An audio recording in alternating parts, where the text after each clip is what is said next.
Melissa Vanderhart there with that report. And meanwhile, the Sunshine Coast is sweltering through one of its driest Januaries on record. And as Matt Neagle reports, there's little sign of relief.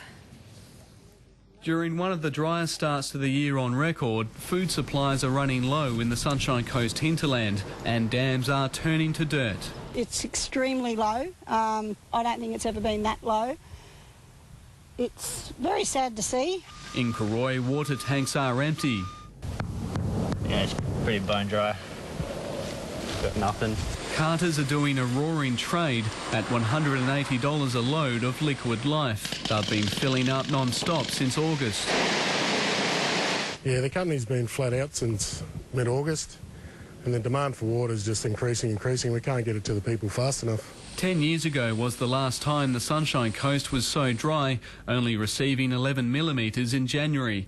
Its wettest January on record was in 2011, and so far this month, the coast has only received 4.2 millimetres of rain, putting it on track to record its driest January ever.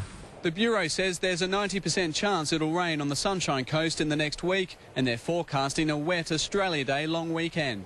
But for now, the Water Minister says the parched Sunshine Coast shouldn't panic.